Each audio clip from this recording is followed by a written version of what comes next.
Well, as you can see, the RevCon is still for sale, which means we haven't started working on that because we don't have the money. So instead, it's demo day.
Didn't even start yet.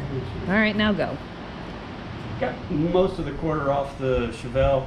I still got to get the little bit of where it's spot welded. When I put it on the original time, I didn't want it to ever come off, so it's going to be a long process. But between the damage up at the front of the quarter, which caused some weird buckling up around the sail panel, I wasn't liking that, and then when I started noticing and started measuring, I realized this corner was a little higher than that corner, which was making the back of the car look funny. So it was just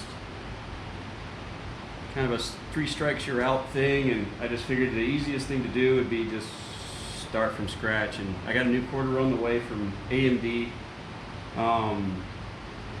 That way I can get the quarter aligned, car on the ground, get everything straight, get everything perfect, and then go back, because we were gonna, it was due for paint anyway. It was beat up as the paint is, and then the fender getting damaged, we replaced the hood, and now this quarter, so it was time. Figured while we were gonna take it down for paint, we might as well fix more imperfections that we had. So that's where we're at.